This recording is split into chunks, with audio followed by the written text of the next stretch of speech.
بسم اللہ الرحمن الرحیم ان الحمد للہ نحمده ونستعینه ونستغفره ونؤمن به ونتوکل علیہ ونعوذ باللہ من شرور انفسنا ومن سیئات اعمالنا من يهده الله فلا مضل له ومن يضلله فلا هادي له واشهد ان لا اله الا الله واشهد ان محمدا عبده ورسوله اللهم صل على محمد وعلى آل محمد كما صليت على إبراهيم وعلى آل إبراهيم إنك حميد مجيد اللهم بارك على محمد وعلى آل محمد كما باركت على إبراهيم وعلى آل إبراهيم إنك حميد مجيد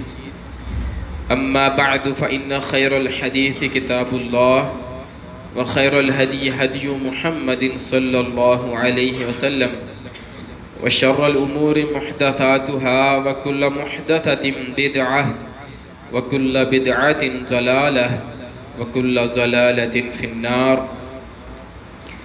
أعوذ بالله السميع العليم من الشيطان الرجيم بسم الله الرحمن الرحيم وَإِذْ يَرْفَعُ إِبْرَاهِيمُ الْقَوَاعِدَ مِنَ الْبَيْتِ وَإِسْمَاعِيلُ رَبَّنَا تَقَبَّلْ مِنَّا إِنَّكَ أَنْتَ السَّمِيعُ الْعَلِيمُ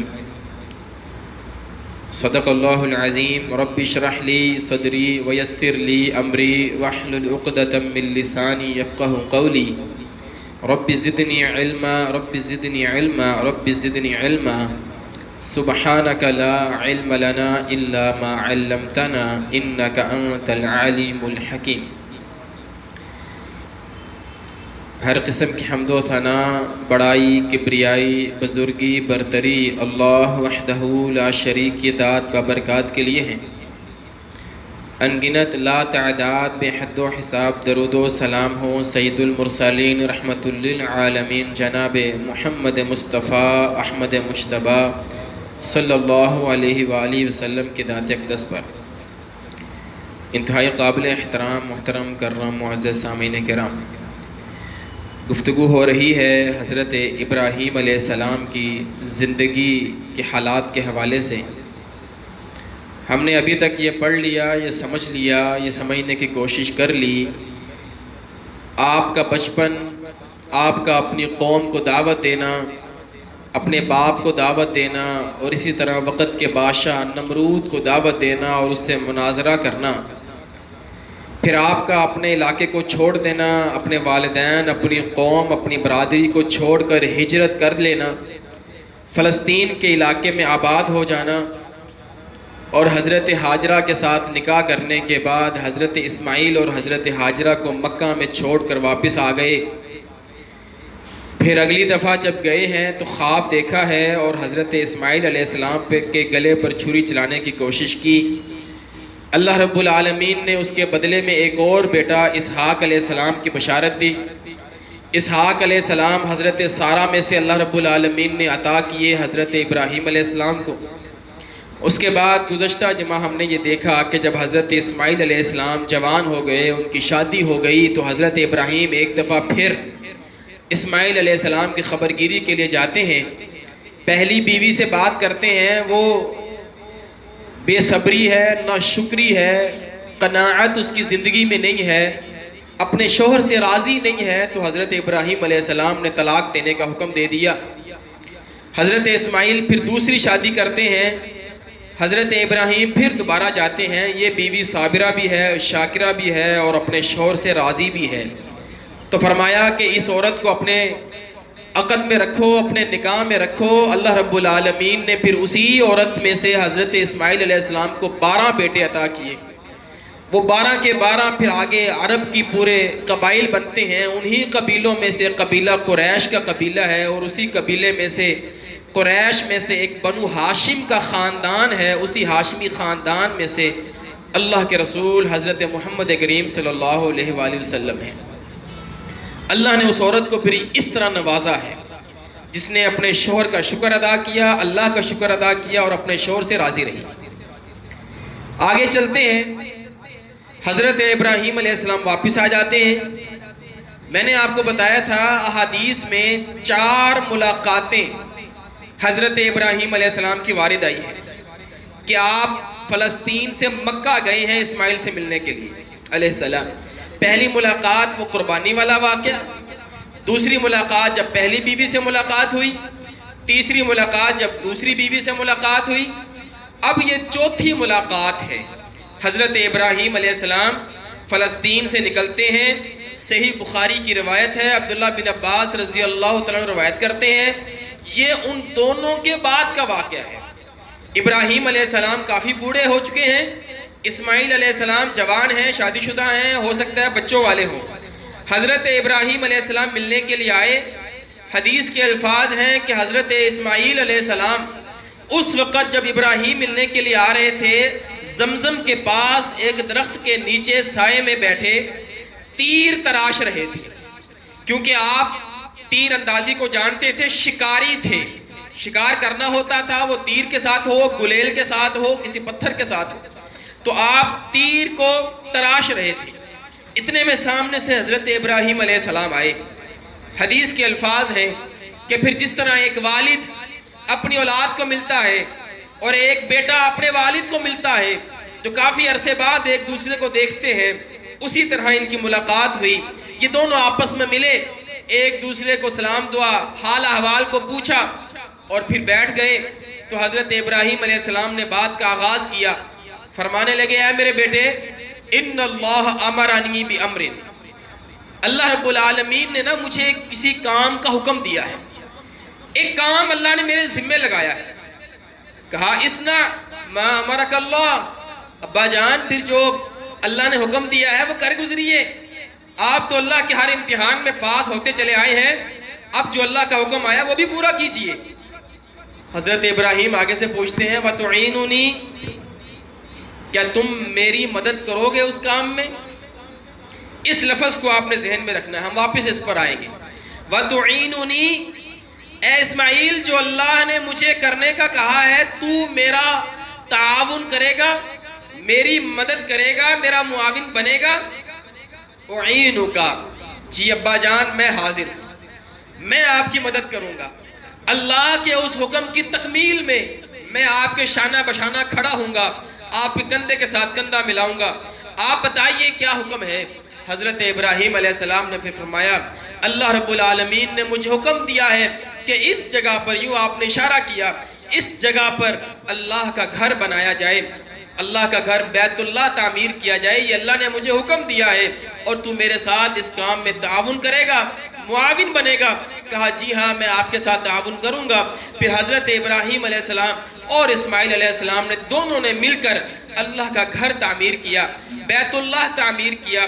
یہ جو اشارہ کیا ہے کہ اس جگہ پر بنانا ہے، وہ جو جگہ ہے اس کا انتخاب ابراہیم نے نہیں کیا، بلکہ اللہ نے بتایا ہے اس جگہ بنانا ہے۔ وہ جو جگہ ہے اس کا انتخاب کیسے ہوا؟ صحیح بخاری میں ہی حضرت عبداللہ بن عمر رضی اللہ تعالیٰ عنہ سے روایت ہے کہ سب سے پہلے یہ جو بیت اللہ ہے، ان اول بیت وضع للناس للذی ببکۃ مبارکا وہدی للعالمین، جب اللہ رب العالمین آدم علیہ السلام کو زمین پر بھیجا تو جبرائیل کو بھیجا اور کہا جبرائیل جائیے آدم کو بتائیے اس جگہ پر، یہ جو مکہ کی جگہ ہے، اس جگہ پر میرا ایک گھر تعمیر کیا جائے، جس طرح میرا گھر آسمانوں پر ہے، جہاں فرشتے طواف کرتے ہیں، جہاں فرشتے عبادت کرتے ہیں، اسی طرح کا ایک گھر زمین پر بنایا جائے۔ جبرائیل آئے، آدم علیہ السلام کو جگہ دکھائی، آدم علیہ السلام نے اس کو تعمیر کیا۔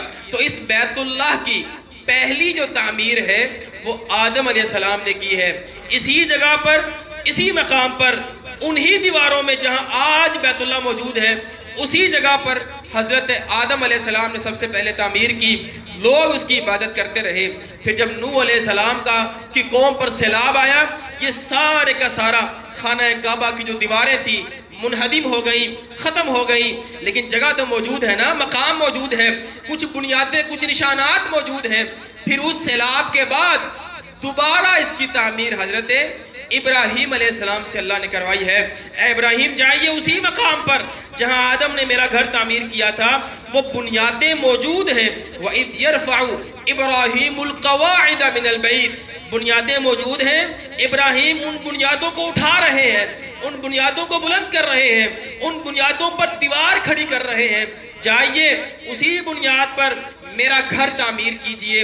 تو وہ بنیادیں موجود تھیں، ابراہیم علیہ السلام نے صرف دیواریں کھڑی کی ہیں۔ کس طرح کھڑی کی ہیں؟ حدیث میں الفاظ موجود، اللہ کے رسول نے فرمایا حضرت اسماعیل علیہ السلام بحیثیت مزدور کام کر رہے تھے، آپ پتھر اٹھا کر لاتے اور اپنے ابا جان ابراہیم کو پکڑاتے، اور ابراہیم علیہ السلام بحیثیت ایک مستری ان پتھروں کو چنتے، ملاتے اور دیوار بنا دیتے۔ جب دیوار اونچی ہوئی تو آپ نے فرمایا ایک پتھر لایا جائے۔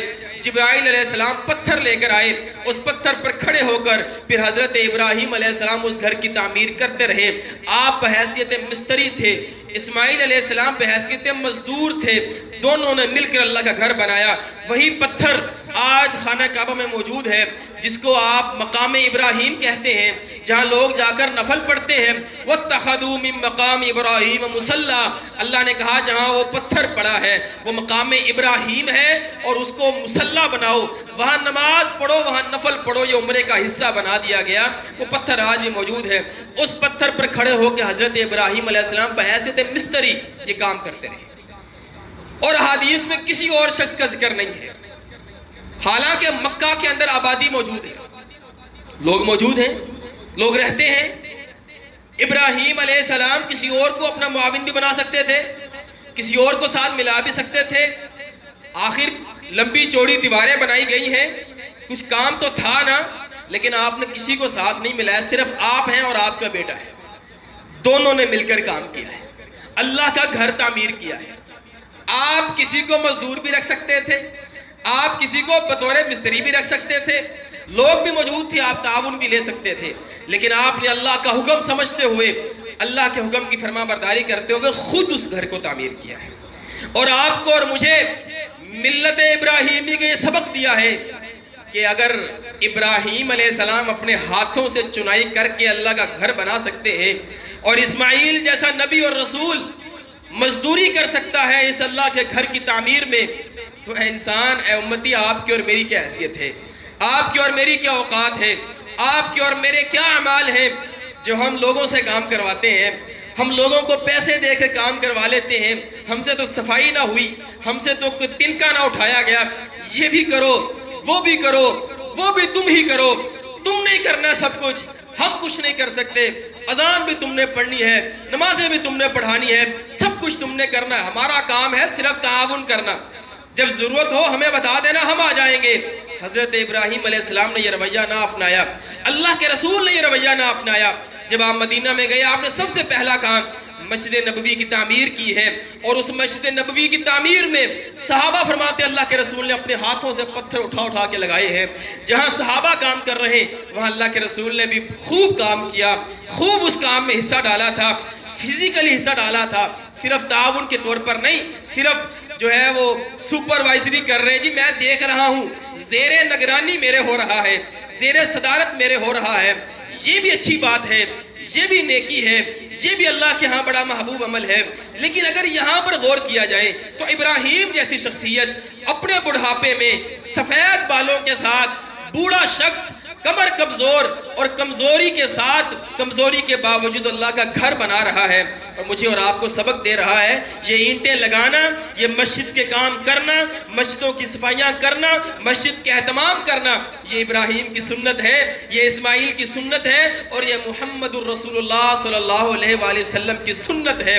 اس کو سنت سمجھ کر کیا کرو۔ واحدنا الی ابراہیم و اسماعیل ان طہرا بیتی للطائفین والعاکفین والرکع السجود، اللہ نے اس بیت اللہ کی تعمیر بھی ابراہیم اور اسماعیل سے کروائی، اور جب اس بیت اللہ کی خدمت کی باری آئی، اس کی صفائی کی باری آئی، اس کی ستھرائی کی باری آئی، تب بھی اللہ نے ابراہیم سے کہا، اسماعیل سے کہا، ان طہرا بیتیا، یہ میرا گھر ہے، اس کو صاف کرو۔ ابراہیم تم صاف کرو، اسماعیل تم صاف کرو۔ کس کے لیے صاف کرو؟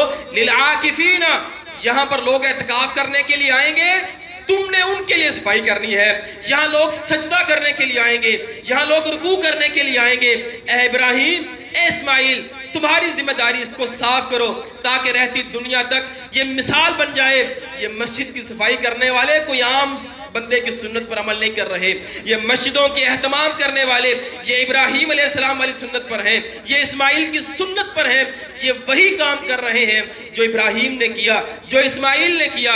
یہ وہی فریضہ ہے جو اللہ کے رسول کرتے رہے. اللہ کے رسول صلی اللہ علیہ وآلہ وسلم بھی مسجد میں سے کوئی چیز دیکھتے خود ہی اٹھا لیا کرتے, حتیٰ کہ ایک دفعہ تھوک گرا ہوا اللہ کے رسول نے اپنے رومال سے صاف کیا. صحابہ کو نہیں بلایا آ کر یہ صاف کرو, خود ہی صاف کر لیا. اپنا بھی حصہ ڈالنا چاہیے, آپ کو اور مجھے بھی اس عمل میں شامل ہونا چاہیے, یہ سوچ کر کہ یہ عمل کوئی چھوٹا عمل نہیں ہے. یہ عمل ابراہیم کرتے رہے, اسماعیل کرتے رہے, اللہ کے رسول سارے انبیاء کرتے رہے. نبیوں کا کام ہی کیا ہے؟ اللہ کے گھر بنانا, اللہ کے گھر آباد کرنا, اللہ کے لیے دین کا کام کرنا, اور ان گھروں کو آباد کر کے انبیاء اپنے اللہ کے پاس چلے جاتے ہیں. ابراہیم علیہ السلام نے ساری زندگی, آپ جا کر دیکھ لیں, اگر ابراہیم علیہ السلام کے نشانات آج موجود ہیں تو دو صورتوں میں موجود ہیں, یا بیت اللہ موجود ہے یا بیت المقدس موجود ہے. تیسری کوئی تعمیر موجود نہیں, تیسری کوئی زمین موجود نہیں ہے جو ابراہیم علیہ السلام کی طرف نشاندہی کرتی ہو. پتہ یہ لگا ابراہیم علیہ السلام نے اپنی زندگی میں جو سرمایہ چھوڑا ہے وہ یہ دو اللہ کے گھر ہیں, یا وہ بیت اللہ ہے یا بیت المقدس ہے. اسی بیت اللہ کو پھر بعد میں آنے والے انبیاء آباد کرتے رہے, اسی بیت المقدس کو پھر بعد میں آنے والے انبیاء آباد کرتے رہے. لیکن بنیاد کس نے بنائی؟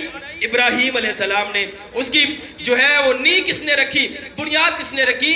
ابراہیم علیہ السلام نے. اور ساری زندگی کا ابراہیم کا نچوڑ, ابراہیم علیہ السلام کی وراثت, ابراہیم علیہ السلام کا مال, ابراہیم علیہ السلام کی دولت اگر آپ نے دیکھنی ہے تو وہ یہ بیت اللہ ہے اور یہ بیت المقدس ہے. دو بیٹے بڑے, اسماعیل, اسحاق, باقی بیٹے چھوٹے ہیں. ان دونوں بیٹوں کو ایک کو امامت دی بیت اللہ کی اور ایک کو امامت دی بیت المقدس کی. کہا یہی وراثت ہے, یہی مال ہے.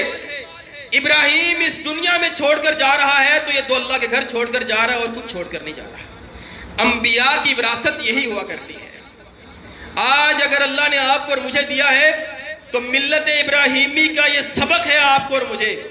اگر چھوڑ کر جانا ہے تو کچھ اس طرح کا مال چھوڑ کر جاؤ جو اللہ کے دین کا کام ہو رہا ہو, صدقہ جاریہ بھی بن رہا ہو اور لوگ وہاں عبادت کر رہے ہوں, آپ کو بھی ثواب مل رہا ہو, آپ کی قبر کو بھی اللہ منور کرے, آپ کی آخرت کا بھی سامان بنے. ان چیزوں کو جوڑ کر جائیں, ان چیزوں کو بنا کر جائیں. چہ جائے کہ ہم دنیا کی چیزیں چھوڑ جائیں, اولادوں کے لیے چھوڑ جائیں, اور بھائی کچھ دین کے لیے بنا کر جائیں. اللہ کے رسول صلی اللہ علیہ وآلہ وسلم نے اپنے امتیوں کو یہ تعلیم دی, من بنا للہ مسجدا بن اللہ لہ مثلہ فی الجنہ. اللہ کے رسول نے فرمایا جو دنیا میں اللہ کا گھر بناتا ہے اللہ جنت میں اس کا گھر بناتا ہے. اور پھر آپ نے دوسری حدیث میں وضاحت فرمائی کہ مثلہ, جس طرح کا وہ دنیا میں گھر بناتا ہے اللہ ویسا گھر بناتا ہے. ایک حدیث میں آپ نے فرمایا او صغیرن او کبیرا, چھوٹا بنائے بڑا بنائے اللہ پھر بھی اس کو جنت میں گھر دے گا. اور وہ گھر اس چھوٹے گھر کے مثل نہیں ہوگا. اس کی وضاحت آپ نے فرمائی اوسع منہ, وہ اس چھوٹے گھر سے وسیع ہوگا, بڑا ہوگا. اور ایک حدیث میں الفاظ افضل منہ, وہ اس سے افضل ہوگا.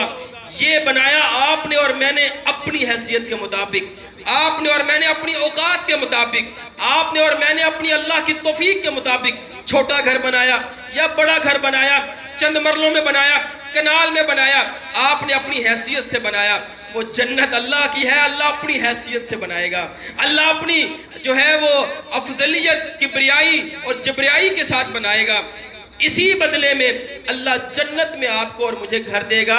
اس لیے کوشش یہ بھی کرنی چاہیے کہ اپنی زندگی میں کہیں نہ کہیں ضرور آپ حصہ ڈالیں. اور اس بات کو بھی سمجھ لیں, بعض علماء, بعض لوگوں نے یہ سوال بھی کیا علماء سے کہ ایک مسجد میں مختلف لوگ مشترک ہیں تو کیا وہ پوری مسجد کے ثواب میں شامل ہیں کہ سب نے مسجد بنائی؟ مثلا ایک مسجد میں 10 بندے شامل ہیں تو کیا وہ اس حدیث کے مصداق ہیں کہ 10 کے 10 کو اللہ اپنی جنت میں گھر دیں گے. من بنا للہ مسجدہ، ایک مسجد میں 100 بندے مشترک ہوئے، 1000 بندوں نے مل کر بنائی، تو کیا سب کے سب مکمل مسجد میں شامل ہیں یا اتنے حصے کے شامل ہیں؟ تو شیخ صالح عثیمین رحمہ اللہ کا بڑا پیارا جواب، وَمَن يَعْمَلْ مِثْقَالَ ذَرَّةٍ خَيْرًا يَرَهُ. فرمایا اللہ نے قرآن مجید میں اس کا جواب دیا ہے کہ جو جتنی نیکی کرے گا اتنی نیکی پالے گا. جتنا حصہ اس نے ڈالا ہے اتنا حصہ اللہ اس کو رب العالمین جنت میں عطا فرمائیں گے، جتنا حصہ اس نے ڈالا ہے. لیکن اس کی نیت پر ڈیپینڈ کرتا ہے اس نے کس نیت کے ساتھ، کہ اللہ اگر میرے پاس ہوتا میں سارا دے دیتا، اللہ مجھے توفیق ملتی میں تیرا سارا گھر بنا دیتا، چھوٹا ہو یا بڑا ہو. اس طرف توجہ ہماری ضرور رہنی چاہیے. ساری زندگی میں کچھ نہ کچھ کہیں نہ کہیں نشانات چھوڑ جائیں، اپنے نام کے لیے نہیں. اللہ کے رسول نے یہ بھی فرمایا قیامت کے قریب جو مسجدیں بنیں گی وہ آباد کم ہوں گی، ریاکاری کا سامان زیادہ ہوں گی. آباد کم ہوں گی لیکن ان پر فخر کیا جائے گا، ہم نے بنائی ہے، ہم نے ایسے بنائی، ہم نے یہ بنا دیا، ہم نے یہ کر دیا. صرف فخر ہی فخر ہوگا، آباد نہیں ہوگی. تو ہمیں مسجدوں کو آباد بنانا چاہیے، نہ کہ فخر کا سامان اور ریاکاری کا سامان بنانا چاہیے. حضرت ابراہیم علیہ السلام کی زندگی نے یہ بھی ہمیں سبق دیا، اپنی زندگی میں کہیں نہ کہیں اللہ کے گھر کے ساتھ تعاون کر کے جائیں، اس کے اندر حصہ ڈال کے جائیں. دوسری بات، حکم ہوا ابراہیم علیہ السلام کو، آپ آئے، آ کر آپ نے حضرت اسماعیل سے پوچھا وَتُعِینُنِی، تو میری مدد کرے گا، میرا تعاون کرے گا. یہاں سے حضرت ابراہیم نے آپ کو مجھے سبق دیا کہ کوئی بھی نیکی کا کام کرنا ہو اپنی اولاد کو اپنے ساتھ شامل کر لیا، اولاد کو اس کے اندر حصہ دار بنایا کرو، تاکہ اولاد کے اندر بھی عادت پیدا ہو، شوق پیدا ہو، ذوق پیدا ہو نیکی کرنے کا، آگے بڑھنے کا. ابراہیم چاہتے اکیلے جو نیکی کر سکتے تھے. جس طرح ابراہیم علیہ السلام نے ذبح کرنے سے پہلے اسماعیل سے پوچھا تھا اسماعیل تیری کیا رائے ہے، تاکہ اسماعیل بھی نیکی میں شامل ہو جائے، اسماعیل بھی رضامند ہو کر اللہ سے ثواب لے لے. اسی طرح کوئی بھی دین کا کام ہو، آپ نے صدقہ کرنا ہو، خیرات کرنی ہو، کسی کے ساتھ مدد کرنی ہو، کسی کے ساتھ تعاون کرنا ہو، آپ اپنی اولاد کو ساتھ لے کر جائیں، اس کو بھی اس کے اندر شامل کریں، اس کے ہاتھ سے دلوائیں، اس کو بھی پتا ہو میں نے یہ نیکی کی ہے. آج سے یہ پریکٹس شروع ہوگی تو بڑے ہو کر نیکی کرنا آسان ہوگا. وگرنہ اگر آج ہم نے ان کو یہ پریکٹس نہ دلوائی، ان کو اپنے ساتھ نیکی میں شامل نہ کیا، تو پھر بڑے ہو کر نیکی کی کوئی امید بھی نہیں رکھنی ہم نے کہ وہ نیکی کرے گا. یہ جو آپ سنتے رہتے ہیں عیدی رحمہ اللہ فوت ہوئے جو کراچی والے عیدی سینٹر والے، ان کے اگر آپ سوانے پڑھیں تو اس میں لکھا ہوا ہے کہ ان کی والدہ ان کو بچپن میں 2 پیسے دیا کرتی تھی، اور ساتھ میں یہ سمجھایا ہوا تھا بیٹا ایک تیرا ہے اور ایک تو نے صدقہ کرنا ہے. ڈیلی کی روٹین ان کی یہ تھی، 1 روپیہ 1 پیسہ اپنے پاس رکھتے تھے، خود خرچ کرتے تھے، اور 1 پیسہ اللہ کی راہ میں دیا کرتے تھے. یہ وہی تعلیم تھی، وہی تربیت تھی جو بڑے ہو کر اس نے اپنا کچھ نہ بنایا، لوگوں کی خدمت میں لگا رہا. اس لیے آپ کو اور مجھے چاہیے نیکی آپ نہیں کرنی ہے، تعاون آپ نہیں کرنا ہے، خدمت آپ نہیں کرنی ہے، جو بھی نیکی کا کام ہے آپ نے کرنا ہے، پر اس کے اندر اپنی اولاد کو ساتھ رکھیں، شامل رکھیں، اس کے ہاتھ سے دیا کریں. میں مثال سے بات سمجھاؤں، اگر آپ کسی جگہ تعاون کر رہے ہیں مالی طور پر، تو آپ رسید اپنے بیٹے کے نام کی کٹوایا کریں اور اس کے ہاتھ سے دلوایا کریں. بیٹا یہ تم نے دیے ہیں، یہ تمہاری رسید ہے، اس کو سنبھال کے رکھو، اس کو جوڑ کے رکھو، اس کے پاس رکھوائیں، وہ شوق سے رکھے گا. پھر 1-2 سال بعد اس کی ساری رسیدیں کھول کر اس کو دکھائیں، بیٹا اس سال تم نے اتنا تعاون کیا ہے، دیکھو اس سال تم نے اللہ کی راہ میں اتنا دیا ہے، اور اللہ نے تمہیں اس کے بدلے میں کیا دینا ہے وہ بھی اس کو بتائیں. 1 روپے کے بدلے اللہ نے 10 اور 70 تک تمہیں دینا ہے، اس کا حساب لگاؤ. اور پھر اللہ کی جو آؤٹ پٹ آنی ہے تمہیں، اللہ کی طرف سے جو انکم آنی اس کا بھی حساب لگاؤ. تم نے اللہ کے ساتھ یہ سودا کیا ہے، اولاد کو ساتھ میں شامل کر. آپ نماز پڑھتے ہیں، صبح نماز کے لیے اٹھتے ہیں، اولاد کو نماز کے لیے اٹھائیں.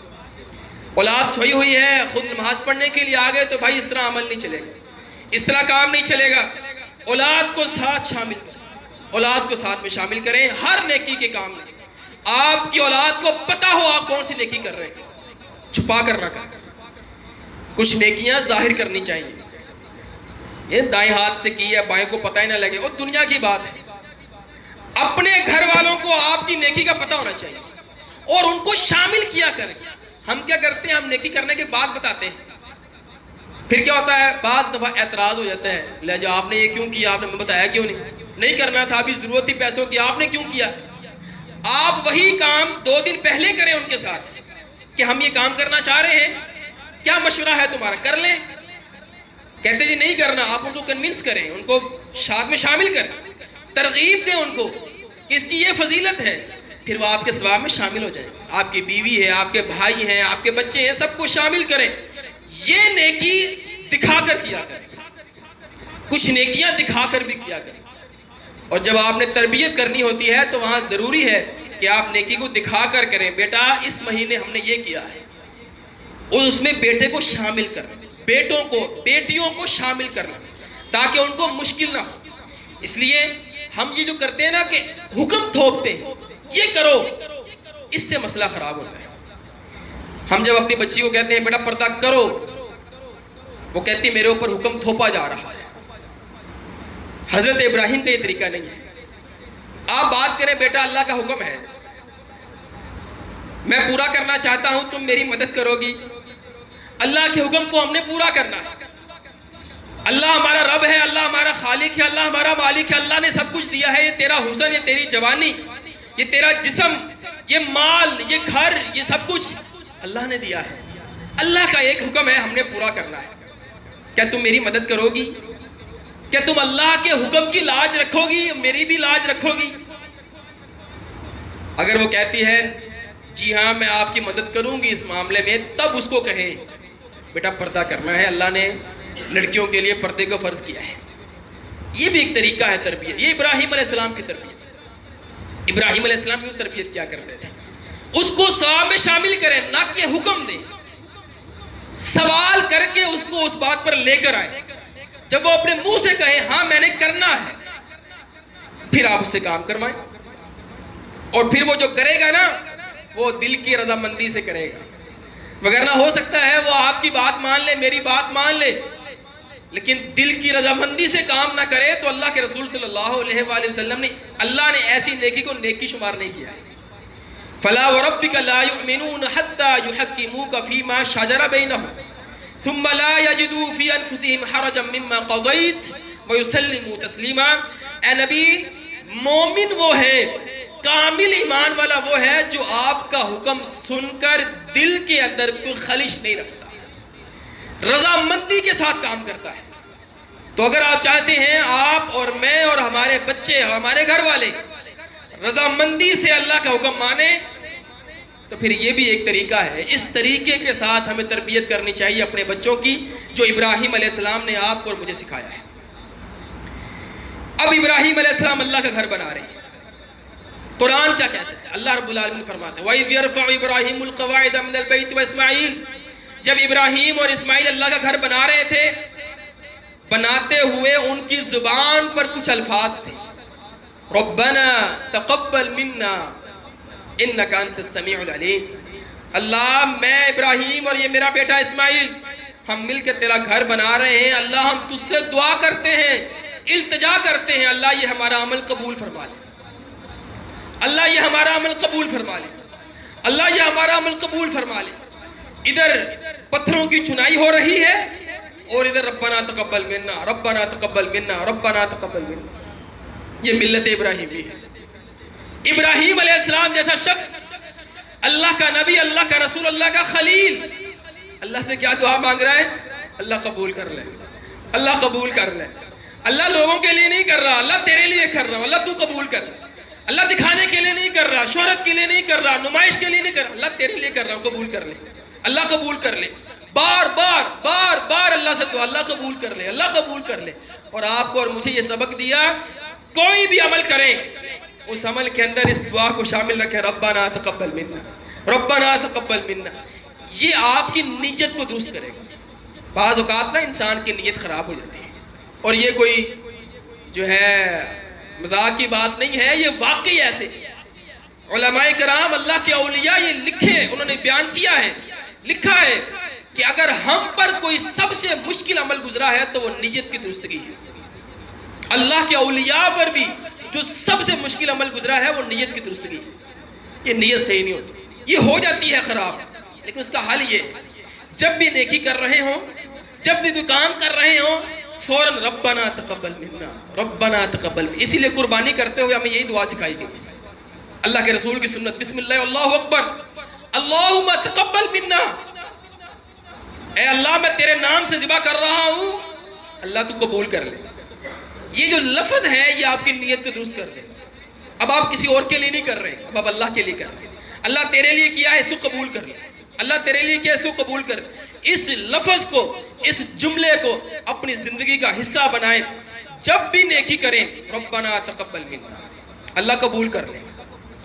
اگلی دعا ابراہیم علیہ السلام، کچھ دعائیں ابراہیم علیہ السلام نے کی ہیں جو تعمیر کے دوران کی، تعمیر ہو رہی ہے ساتھ ساتھ دعا ہو رہی ہے، ربنا تقبل منا، اور دوسری دعا ربنا وجعلنا مسلمین لک، اے اللہ مجھے اور یہ میرے بیٹے اسماعیل کو اپنا فرما بردار بنا، اپنا فرما بردار بنا۔ ذرا تصور میں جا کر آپ نے یہ دیکھنا ہے کہ یہ بات کر رہا ہے ابراہیم علیہ السلام اور اسماعیل علیہ السلام، اور بنا رہے اللہ کا گھر، اور ساری زندگی کے امتحان پاس کر چکے ہیں ابراہیم علیہ السلام، اور یہ آج آخری عمل ہے، اللہ کا گھر بنا رہے ہیں، یہ بھی اللہ کے حکم پر بنا رہے ہیں۔ اور دعا کیا ہو رہی ہے؟ اللہ مجھے اور میرے بیٹے اسماعیل کو اپنا فرما بردار بنا دے، اپنا فرما بردار بنا دے۔ کیا مطلب ہے؟ کیا ابراہیم پہلے فرما بردار نہیں ہے؟ وَإِذْ قَالَ لَهُ رَبُّهُ أَسْلِمْ، جب بھی اللہ نے ابراہیم سے کہا اسلم، قال اسلمت لرب العالمین، ابراہیم نے کہا ہاں اللہ میں نے تیری بات، میں فرما برداری کرتا ہوں۔ جب بھی اللہ نے کہا، ابراہیم نے ہر بات مانی، ساری زندگی بات مانی ہے۔ یہاں پر کیا کہہ رہے ہیں؟ وجعلنا مسلمین لک، اللہ ہم دونوں کو اپنا فرما بردار بنا رہا۔ تو علماء نے اس کا ترجمہ کیا ہے، فرماتے ہیں ابراہیم علیہ السلام کا مطلب یہ ثبتنا فی الاسلام یا علی الاسلام، اے اللہ جس طرح ساری زندگی میں تیرا فرما بردار رہا، اللہ آگے بھی مجھے اپنا فرما بردار ہی رکھنا۔ اللہ مرتے دم تک، موت تک مجھے اپنا مسلم رکھنا، اپنا فرما بردار رکھنا، اپنا تابع دار رکھنا۔ اور صرف مجھے ہی نہیں، اللہ میرے بیٹے اسماعیل کو بھی اپنا فرما بردار رکھنا۔ یعنی ہمیں ثابت رکھنا، کہیں ایسا نہ ہو ساری زندگی نیکیاں کرتے رہیں، آخری لمحے ہم سے کوئی برائی ہو جائے۔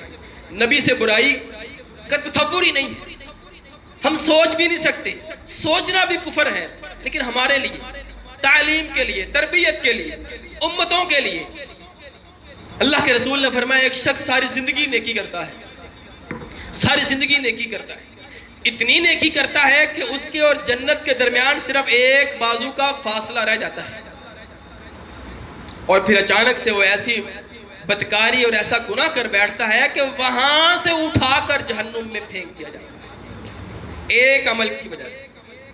اللہ کے رسول نے فرمایا ایسا عمل کر بیٹھتا ہے۔ پھر آپ نے فرمایا بعض اوقات ایسے ہوتا ہے کہ ایک بندہ ساری زندگی گناہ کر رہا ہوتا ہے، گناہ پر گناہ، گناہ پر گناہ، اور جہنم کے قریب پہنچ جاتا ہے، اور پھر ایسی نیکی کر بیٹھتا ہے کہ اللہ اس کو وہاں سے اٹھا کر جنت میں داخل کر دیتا ہے۔ اللہ ہمیں ان میں سے بنائے، اللہ ہم سب کو جنت نصیب فرمائے۔ تو حضرت ابراہیم علیہ السلام کی دعا یہ ہے، اللہ ہمیں ان میں سے نہ بنانا۔ ساری زندگی ابراہیم تیری بات مانتا رہا، تیرے سارے امتحانات ابراہیم نے پاس کیے، اللہ تھوڑی زندگی اور رہ گئی ہے، اللہ یہ خاتمہ بالایمان پر ہونا چاہیے، اللہ اس نیکی پر مجھے قائم رکھنا، اس مسلمانی پر مجھے قائم رکھنا، اس عقیدہ توحید پر مجھے قائم رکھنا، اپنی اطاعت پر مجھے قائم رکھنا، اور اسی پر میری زندگی ہو اور موت بھی مجھے اسی پر آئے۔ ربنا وجعلنا مسلمین لک، اے اللہ ہم دونوں کو اپنا فرما بردار رکھ۔ ابراہیم علیہ السلام کی دعا ہے، آپ اور میں کدھر ہیں؟ آپ کی اور میری حیثیت کیا ہے؟ ہمیں تو ہر وقت اس دعا کے پیچھے لگا رہنا چاہیے، اللہ سے دعا کرتے رہنا چاہیے، اللہ ہمیں ثابت رکھ، اللہ ہمیں ثابت رکھ۔ اور میں اگلی بات کہوں آپ کو، آپ لوگ حیران پریشان ہو جائیں، اللہ کے رسول صلی اللہ علیہ وآلہ وسلم رات کو سونے سے پہلے یہ دعا کیا کرتے تھے، یا مقلب القلوب، اے اللہ تو دلوں کو پھیرنے والا ہے، ثبت قلبی علی دینک، اللہ مجھ محمد کا دل ثابت رکھنا، پکا رکھنا اپنے دین پر، صلی اللہ علیہ وآلہ وسلم۔ اللہ کے رسول روز یہ دعا کیا کرتے تھے، اللہ میرا دل ثابت رکھنا ایمان پر، توحید پر، اپنی فرما برداری پر، اپنی اتباع پر۔ بھائی آپ اور میں کیا چیز ہے؟ مجھے اور آپ کو اس چیز کی فکر کرنی چاہیے، اللہ یہ جو میں نیکی کر رہا ہوں اس کو قبول فرما، ربنا تقبل منا، اللہ اس کو قبول فرما، اور مجھے یہ نیکی کرنے کی توفیق قیامت تک دے، موت تک دے، میں یہ نیکی والی زندگی اسی طرح گزارتا رہوں، کہیں ایسا نہ ہو ساری زندگی نیکیوں میں گزر جائے اور آخرت جب موت کا وقت آئے تو میری موت کسی اور حالت میں آ جائے، ایسا نہ ہو۔ ایک واقعہ بیان کیا جاتا ہے کہ ایک حافظ قرآن تھا، وہ بیمار ہو گیا، بستر مرگ پر ہسپتال میں موجود تھا، تو اس نے اپنے باپ سے کہا قرآن لے کر آنا، قرآن لے کر آنا، اور قرآن ہاتھ میں پکڑ کے کہتا ہے آپ گواہ بن جائیں میں اس قرآن کا انکار کرتا ہوں۔ یہ الفاظ بولنے تھے اور فوراً موت آ گئی، وہیں پر فوت۔ اب اس باپ کی زندگی، جس باپ نے بڑے شوق سے اپنے بچے کو حافظ قرآن بنایا، یہ سوچ کر یہ قیامت والے دن میری شفاعت کرے گا، میری سفارش کرے گا، اور وہ بچہ مر کیسے رہا ہے، کہتا ہے میں اس چیز کا انکار کرتا ہوں۔ اللہ ہمیں اس سے محفوظ رکھے۔ اگر ہم دین کے ساتھ منسلک ہیں، جڑے ہوئے ہیں، مسجد کے ساتھ جڑے ہوئے ہیں، اللہ ہمیں مرتے دم تک مسجد کے ساتھ ہی رکھے، ایمان کے ساتھ رکھے، توحید کے ساتھ رکھے، اللہ اور اس کے رسول کی محبت اور اطاعت کے ساتھ ہی رکھے۔ پچھلے دنوں ایک مصر کی عورت کا واقعہ بیان کیا گیا، قرآن مجید میں موسیٰ علیہ السلام کا جہاں واقعہ موجود ہے نا، وہاں ایک آیت موجود ہے، وَعَجِلْتُ إِلَيْكَ رَبِّ لِتَرْضَىٰ۔ موسیٰ علیہ السلام طور پر جا رہے ہیں، کوہ طور پر، اللہ نے بلایا ہے، موسیٰ آؤ مجھ سے بات کرو، 40 دن کے لیے اللہ نے بلایا۔ موسیٰ علیہ السلام جا رہے ہیں تو تیزی کے ساتھ جا رہے ہیں، بھاگ کر جا رہے ہیں۔ موسیٰ علیہ السلام بڑے طاقتور نوجوان تھے، بڑے جرری اور طاقتور تھے، تیزی سے بھاگ کر جا رہے ہیں۔ اللہ نے کہا موسیٰ خیر ہے، اتنا تیزی سے کیوں آ رہے ہو؟ وَعَجِلْتُ إِلَيْكَ رَبِّ لِتَرْضَىٰ، اللہ میں اس لیے تیری طرف تیزی سے آ رہا ہوں تاکہ تو راضی ہو جائے، تو مجھے دیکھ کر نہ کہ میں تیزی سے تیرے پاس آ رہا ہوں، تیری طرف آ رہا ہوں تجھ سے ملاقات کے لیے، تجھ سے بات کرنے کے لیے، اللہ تو میری یہ ادا دیکھ کر، میری یہ جلد بازی دیکھ کر اللہ تو مجھ سے راضی ہو جائے، میں یہ چاہتا ہوں۔ مصر کی ایک عورت تھی، عالمہ تھی، اس نے اس آیت کو پکڑ لیا اور اس آیت کو اپنی زندگی کا حصہ بنا لیا، اور ہر دین کے کام میں عجلت الیک رب لترضیٰ، وہ ہر دین کا کام جلدی کیا کرتی تھی۔ اور سب سے مین جو اصل کام ہے اسلام کا رکن، نماز، جیسے ہی اذان ہونی، عام طور پر عورتوں کی روٹین ہوتی ہے اذان ہو گئی ہے بعد میں نماز پڑھ لیتی ہیں کیونکہ انہوں نے جماعت سے پڑھنی نہیں ہوتی، گھر میں پڑھنی ہوتی، لیکن اس عورت کی روٹین کیا بنی، جیسے اذان ہونی اس کے ذہن میں یہ آیت آ جانی، وَعَجِلْتُ إِلَيْكَ رَبِّ لِتَرْضَىٰ، کہ میں نے جلدی کرنی ہے اپنے رب کو راضی کرنے کی۔ اس نے اذان سننی، ہر کام چھوڑ دینا، ہر کام چھوڑ کر اور نماز پڑھنے کے لیے، اس کی روٹین تھی۔ ایک دن اس کے شوہر نے واپس آتے ہوئے فون کیا کہ گھر میں یہ کھانا بنا کے رکھنا، میں آ رہا ہوں۔ اس نے کھانا بنانا شروع کیا، آخر سٹیپ پر کھانا تھا، تھوڑا سا وقت لگنا تھا اور کھانا تیار ہونے میں 4-5 منٹ، ادھر سے اذان ہوتا۔ اب یہ سوچ رہی ہے کھانا بناؤں یا نماز پڑھوں، کھانا بناؤں یا نماز پڑھوں، شوہر بھی پہنچنے والا ہے، 5 منٹ 6 منٹ کا وقفہ ہے، لیکن ذہن میں کیا ہے، وَعَجِلْتُ إِلَيْكَ رَبِّ لِتَرْضَىٰ، جلد بازی اس لیے کہ میرا رب مجھ سے راضی ہو جائے۔ اب یہ آیت اس کی زندگی کے اندر اور اس کی دماغ میں رچی بسی ہوئی تھی، اس نے کھانا وہیں پہ چھوڑا، خود نماز پڑھنے کے لیے چلے۔ ادھر سے شوہر آ گیا، شوہر نے آ کر دیکھا کھانا تیار ہے، صرف 5-6 منٹ کا وقفہ تھا، یہ چیز بھی تیار ہو جاتی تو کھانا پورا تیار تھا۔ بیوی نماز پڑھی، سجدے کی حالت میں ہے، اس نے اونچی اونچی بات بولا شروع کر دیا۔ 5 منٹ تھے، 5 منٹ صبر نہ کر سکی، پہلے کھانا تیار کر لیتی پھر نماز پڑھ لیتی۔ بولی جا رہا ہے، بیوی سجدے میں ہے، سر اٹھا ہی نہیں رہی. یہ پاس گیا، اس نے اس کو ہاتھ لگایا تو بیوی سجدے کی حالت میں اللہ کے پاس جا چکا. وَعَجِلْتُ إِلَيْكَ رَبِّ لِتَرْضَىٰ. اس آیت کو اس نے اپنی زندگی کا حصہ بنایا، اللہ نے اسی پر اس کو موت دی.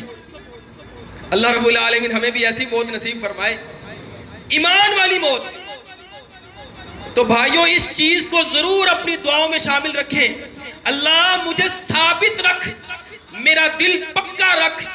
اللہ کے رسول نے فرمایا یہ دل جس طرح آندھی کے اندر پتے اڑ رہے ہوتے ہیں، اسی طرح یہ دل بدل رہے ہوتے ہیں.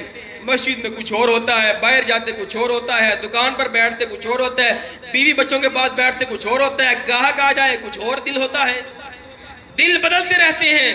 اس لیے اللہ سے دعا کیا کریں، یا مثبت القلوب، اے دلوں کو پھیرنے والے، دلوں کو ثابت کرنے والے، ہمارے دل کو اپنی اطاعت پر ثابت رکھ. یہ اللہ کے رسول کی دعا بھی ہے، ابراہیم علیہ السلام کی دعا بھی ہے.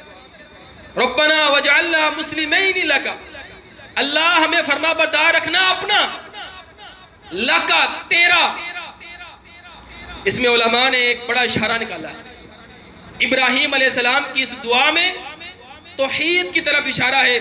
اللہ ساری زندگی صرف اپنا فرما بردار رکھنا، کسی اور کا فرما بردار نہ ہمیں بنانا. یہ یہاں پر وہ جو غلامیانہ ذہن ہے نا، اس کی حضرت ابراہیم علیہ السلام نے عکاسی کی ہے. اللہ صرف اپنا غلام رکھنا ہمیں، صرف اپنا بندہ رکھنا ہمیں، کسی اور کی غلامی نہ ہمیں دینا، کسی اور کی بات نہ ہمیں ماننی پڑے. اللہ صرف تیری بات مانیں گے، تیری ہی پیروی کریں گے، تیری ہی عبادت کریں گے.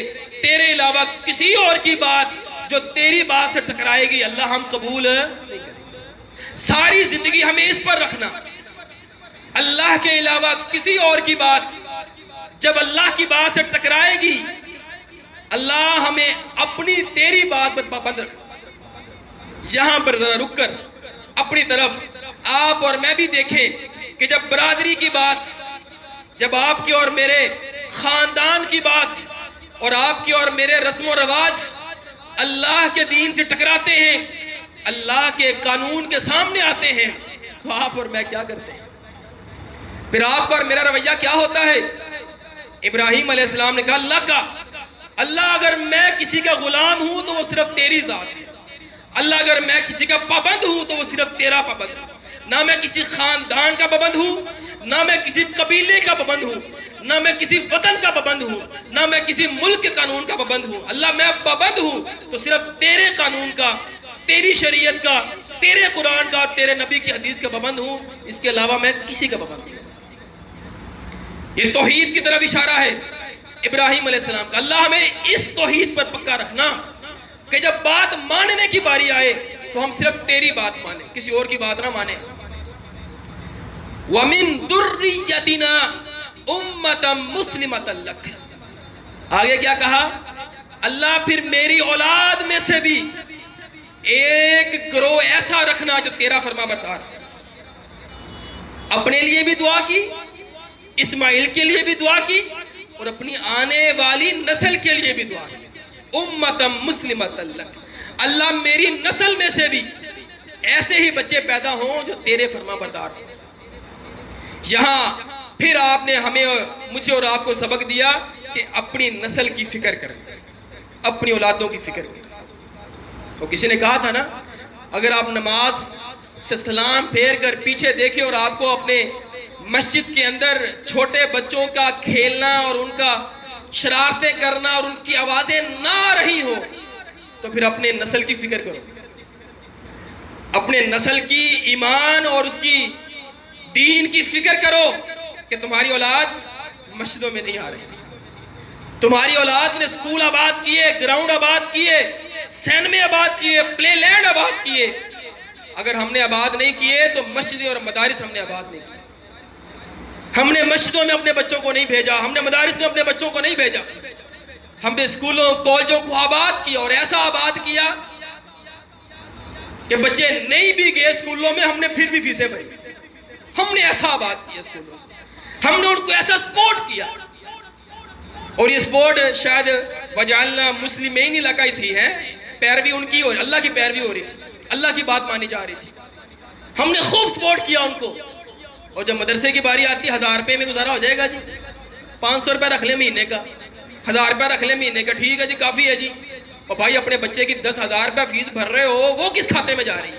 وہ نکل آتی ہے, وہ دکان سے نکلتی ہے, وہ کاروبار سے بھی نکلتی ہے, وہ اپنی تنخواہ میں سے بھی نکلتی ہے. اور جب دین کے کام کی باری آتی ہے, حالات ٹھیک نہیں ہیں. حالات کیسے ٹھیک ہوں؟ سپورٹ کسی اور کو کر رہے ہو, تعاون کسی اور کا چل رہا ہے, معاونت کسی اور کی ہو رہی ہے. دین کی معاونت ہوتی, دین کے لیے سب کچھ ہوتا تو ان سے کہتے میرے پاس نہیں ہے, میں تو سب کچھ اللہ کی راہ میں دے بیٹھا ہوں, میرا تو سب کچھ اللہ کی راہ میں چلا گیا ہے, میں تو اللہ کا حصہ نکالتا ہوں, میرے پاس ہے ہی نہیں کہ میں تمہیں دوں. رکھنا ہے رکھو, نہیں رکھنا ہے چلو فارغ کرو, کہیں اور چلے جائیں گے. ہم کہتے ہیں نہیں مولوی صاحب 10 روپے 100 روپے 1000 روپے لینا ہے ٹھیک ہے, نہیں تو اور بتھیرے کسی اور کو دے دیں گے. تم نے نہیں لینے تو کسی اور کو دے دیں گے. 100 والے بھی مل جاتے ہیں, 500 میں پڑھانے والا استاد مل جاتا ہے, 1000 میں بھی مل جاتے ہیں, فری میں بھی مل جاتے ہیں. ہم نے کس کے ساتھ تعاون کیا, کس کی سپورٹ کی, اور پھر اپنی نسلوں کے اندر ایمان اور اسلام کی بھی دیکھ لی, کتنا اسلام ہے کتنا ایمان ہے. اور اگر یہ بھی کچھ موجود ہے تو یاد رکھیے یہ بھی ان دینی مدارس اور ان علماء اور ان خطباء کی وجہ سے موجود ہے. اگر یہ دین موجود ہے جو ہے, ورنہ اسکول نے یہ بھی نہیں چھوڑنا تھا, ان اداروں نے یہ بھی نہیں چھوڑنا تھا, ان اداروں نے اس قابل بھی ہمارے بچوں کو نہیں چھوڑنا تھا کہ بچہ کھل کر کے کہہ سکے میں مسلمان ہوں. آپ کا میرا بچہ کھل کر کہتا ہے میں پاکستانی ہوں, کہتا ہے میں پاکستانی ہوں, اور اس پر مجھے فخر ہے. I am proud کہ میں پاکستانی ہوں, اور اس پاکستان کے لیے میری 1000 جانیں بھی چلی جائیں میں جانے دوں گا. میں ایک خون کا قطرہ اس پاکستان کے لیے لگا دوں گا. اور وہی بچہ اسلام کا نام لیتے ہوئے شرماتا ہے, اذان پڑھتے ہوئے شرماتا ہے, نماز پڑھتے ہوئے شرماتا ہے, فجر کے لیے اٹھ نہیں سکتا, اور اس ملک کے لیے خون بہانا ہے, اس کو بہانے کے لیے تیار بیٹھا ہے. آج اس کو بھیجنے تیار ہے. یہ تیرے اور میرے سکول نے پیدا کیا ہے, یہ آپ کے اور میرے ان اداروں نے پیدا کیا ہے. یہ سارے کے سارے ادارے. میرے پاس ایک سکول والا آ گیا, کہنے لگا یہ ہمیں ناظرہ پڑھوانا ہے اور حفظ بھی کروانا ہے سکول کے اندر, لیکن وہاں نہ کوئی اختلافی بات نہ ہو, صرف بات ہو جو پڑھا رہے ہیں آپ, ناظرہ ہو اور حفظ ہو, بس اور کوئی بات نہ ہو. میں کہ اچھا اگر بچے نے سوال کر لیا تو بچے نے پوچھ لیا اللہ کا تعارف تو میں کرواؤں کہ نہ کرواؤں, اس نے پوچھ لیا اللہ کے رسول کے بارے میں میں بتاؤں یا نہ بتاؤں, نہیں آپ مثبت بات. میں نے کہا اگر اس نے اختلافی بات کر لی تو پھر آپ خاموش ہو جانا. اچھا میں کہا میں خاموش ہو جاؤں.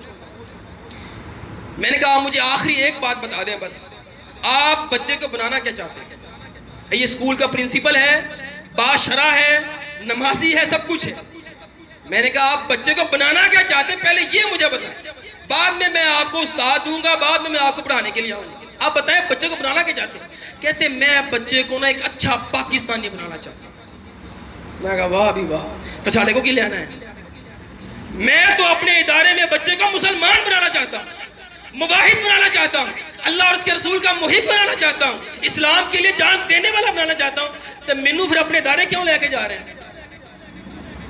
پھر تیرا نظریہ اور ہے, میرا نظریہ اور ہے, میں تمہارے نظریے میں نہیں آ سکتا. اور میں نے پاکستانی نہیں پیدا کرنے, میں نے مسلمان پیدا کرنے.